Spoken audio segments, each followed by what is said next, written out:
What's up, YouTube? This is the 82 and 0 podcast. Continuing on, today we're going to talk about Gary Payton. Now, Gary Payton was born July 23rd, 1968, and he was born in Oakland, California. So he was born and raised in Oakland, and he played basketball at Skyline High School, along with his former NBA player Greg Foster. Now, what I've read about Gary Payton's father is his dad was a very tough guy. And this is where Payton gets a lot of his trash talk from. Because I guess his dad would sit courtside during like middle school, high school games and talk trash.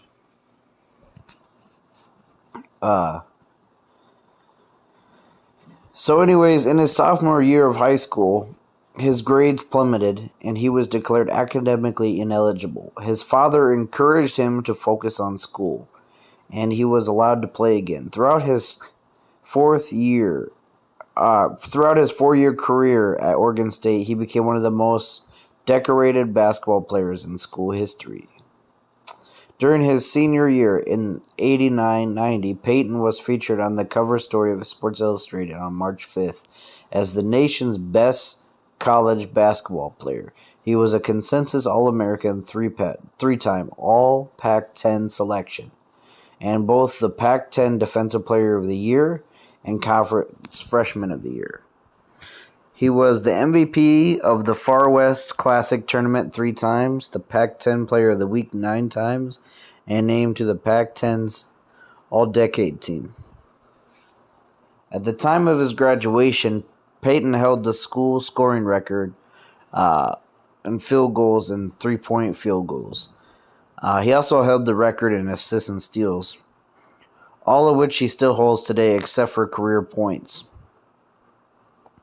During his career at Oregon State University, the Beavers made 3 NCAA tournament appearances and 1 NIT appearance. He was elected into the OSU Sports Hall of Fame in 1996. So, there's not a lot of information. I like to give players biographies, and I can't really find a lot of stuff on Gary Payton. He's kind of a private dude about his growing up years. So anyways, he declares for the draft after an incredible college career at Oregon State. And he would be drafted in the first round, second pick overall in the 1990 draft. He was drafted by the Seattle Supersonics. So his first season, he was 22 years old. It was in the 90-91 season. He didn't make an impact right away offensively. Defensively, he was pretty sound even out of the gate. He put up 7.2 points per game, 6.4 assists, 2.0 steals per game, and he shot 45% from the field. Now, what you got to know about these Sonics teams, Payton, although he was a starter, he would only play 27 minutes per game. They had a lot of, Nate McMillan coming off the bench. I know Nate McMillan played 18 minutes per game, but he was another good defensive guard. They had guys like Eddie Johnson. Sean Kemp was there. So out of the gate, this is a really, even though the first year he was there, they went 41-41, it was a good team on paper. They had a lot of good young talent. Derek McKee was there. Dale Ellis was there. Dana Barros was there. Xavier McDaniel. But going into the 91-92 season, they would go 47-35, losing in the second round to the Utah Jazz. Gary Payton wouldn't take an offensive step yet. You got to understand, this team had a lot of good scorers. Ricky Pierce, Eddie Johnson, Sean Kemp, Derek McKee. So Payton would put up 9.4 points, 6.2 assists, 1.8 steals. So I think his breakout year would come in 93-94. He'd make his first All-Star appearance. He'd put up 16.5 points per game, 3.3 rebounds per game, 6.0 assists per game, and 2.3 steals. And this is when the Sonics, although the year prior they went 55-27, and they made it to the conference finals, losing in 7 games to the Phoenix Suns. That's how close they came to a finals appearance. They could have potentially been in the finals against the Bulls 3 years prior to when they did before. But talking about the 94 squad, it's pretty sad because they went 63-19 in that season. They had the second best offensive rating, third best defensive rating. And this is when Gary Payton became an all-star, like I said. And I think a lot of it was based on the popularity of him from the team before, the season before. But they would lose in the first round to the A-seeded Denver Nuggets. And it was a super embarrassing playoff loss. So going into the 94-95 season, this is, Gary Payton started taking an offensive leap. He averaged 20 points per game, 7.1 assists per game, 2.5 steals, 50% from the field. Now they had guys like Detlef Schrempf, Kendall Gill, Sam Perkins. They still had Nate McMillan. Sean Kemp was still there, obviously. Now, nothing really to say about that year. They got eliminated in the first round. But going into 95-96, this is the best Sonics team, I'd say, in history, other than, obviously, the 79 Sonics who won. But this team, they went 64-18.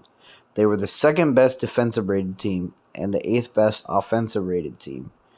And this is the team we would have talked about in the 90s had it not been for their opponent in the finals, the Chicago Bulls. Sean Kemp, who was 26, and Gary Payton, who was 27, blossomed. Payton put up 19.3 points per game, 4.2 rebounds, 7.5 assists, 2.9 steals. And that year, he became the first point guard and only point guard to ever win Defensive Player of the Year. The roster was pretty much the same. Irvin Johnson was there now, but they still had Nate McMillan, Vincent Askew, Sam Perkins, Hershey Hawkins, Detlef Schrempf. And they go to the conference finals and they defeat the Utah Jazz in 7 games. It's always crazy to me when you look back at the 90s how close those Western Conference... I know obviously the Bulls were making it to the finals almost every year, but look at how close a lot of these Western Conference matchups were. I just wanted to put that out there. It's not really relevant, but they would lose in the finals to the Chicago Bulls. And the following season, this would be Sean Kemp's last year there. They'd go 57-25. And this is when Gary Payton became the undoubtable leader of the team, putting up 21.8 points per game, 7.1 assists, 2.4 steals. And they would lose, like I said, how close these matchups were in the Western Conference back then. They would lose in the second round to the Houston Rockets in 7 games. Crazy, right? And Game 7 was decided by 5 points. The Rockets won 96-91. despite Gary Payton's 27 points, 8 rebounds, 7 assists, and 3 steals. Now, the following year, I want to mention, going into the 97-98 season, they would trade away Sean Kemp because they were having problems with him. And they traded him for Vin Baker. So Vin Baker comes over, and the Sonics go 61-21. Crazy, right? I mean, who would have thought getting rid of Sean Kemp, they'd still go 61-21. But Gary Payton would average 8.3 assists per game, 2.3 steals, 19.2 points. This team still had Nate McMillan. Sam Perkins was there. Hershey Hawkins was still there. Dale Ellis was still there. Detlef Shrimp. But they would lose in the second round in 5 games to the Los Angeles Lakers. Now, going into the 98-99 season, Gary Payton would be 30 years old at this point.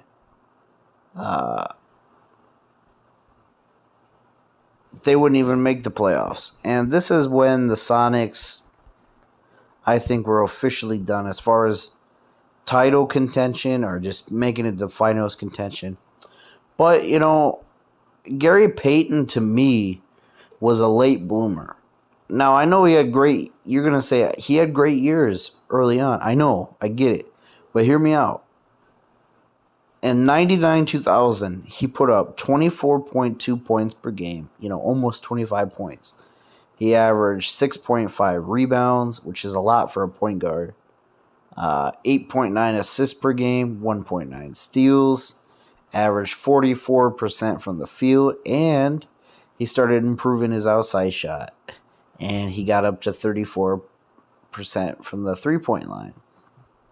Need more proof he's a late bloomer?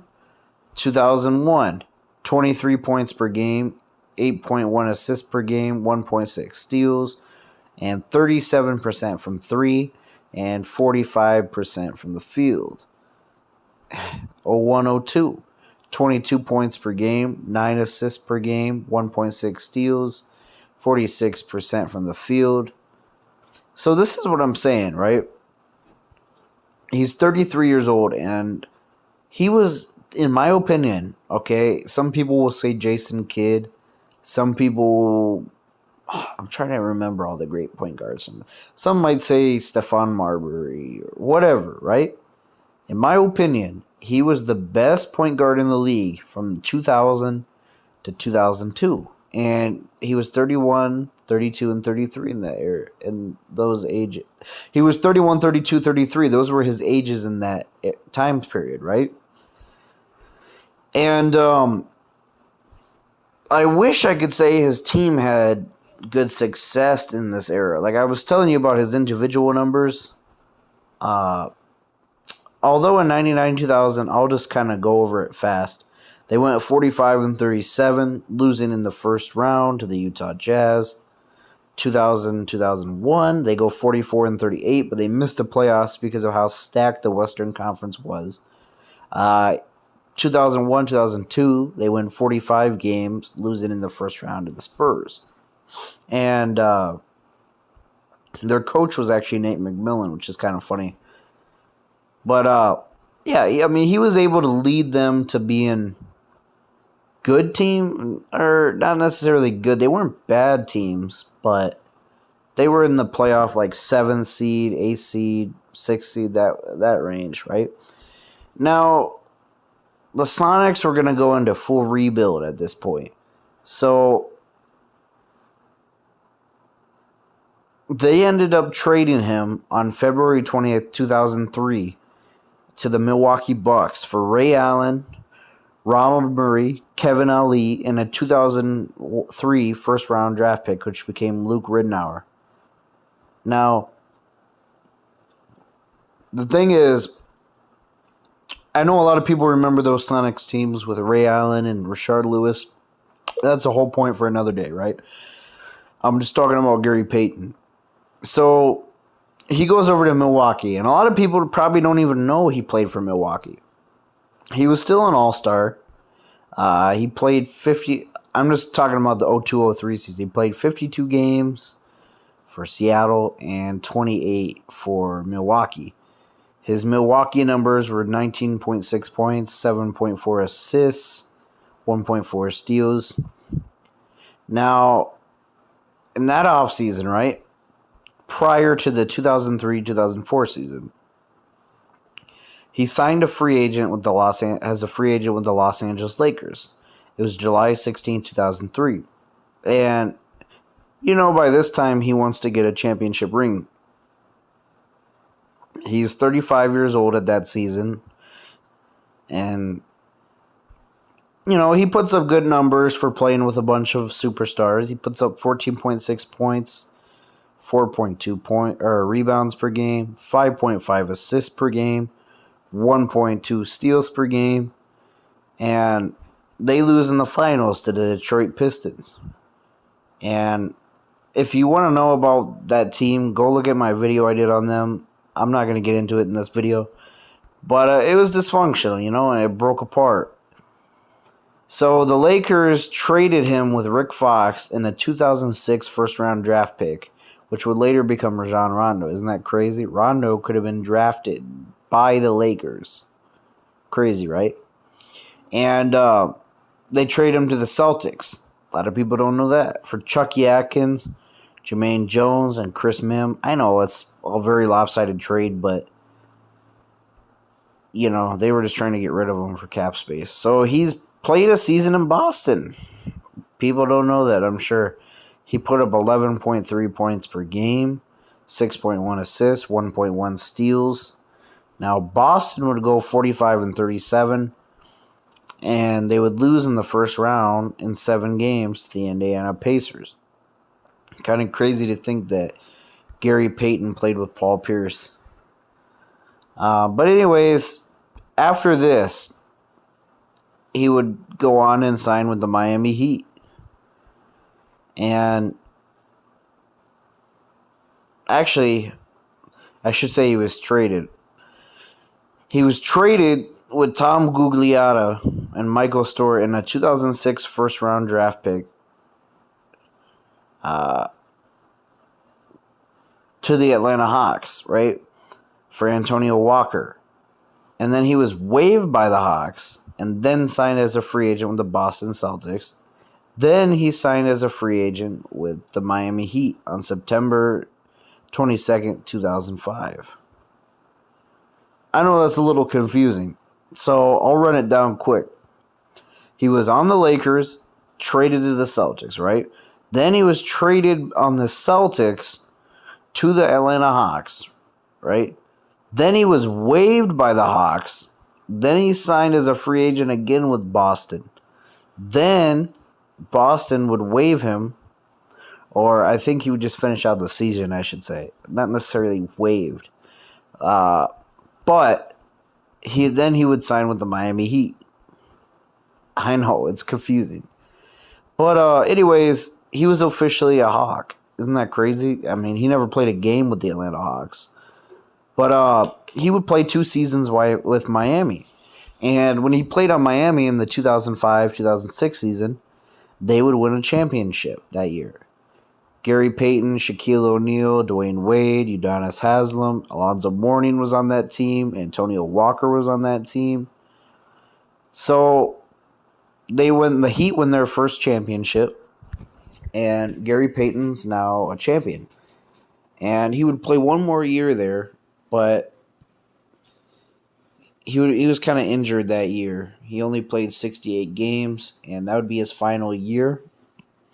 Not much to say about that year, but his career averages are 16.3 points per game, 3.9 rebounds per game, 6.7 assists, 1.8 steals. Now let's talk about his accolades. He's a 9-time All-Star, 1996 Steel Champion, 2006 NBA Champion, 9-time All-NBA, 1991 Rookie, All-Rookie, 9-time All-Defense, 1996 Defensive Player of the Year. He's, in my mind, right, he's either the greatest or second greatest, depending on how you want to look at it, defensive point guard. To me, it's either him or Walt Frazier. I'm not mad if somebody says either one. Credible trash talker. Go on YouTube, look up compilation stories, right? I'm sure there's footage too of him talking trash, but listen to how NBA players talk about him. He was intense. You know, he had a really great personality. Probably hard to play against, but fun to play with. So that's Gary Payton's story. Let me know what you guys think down below. Thanks for watching. Feel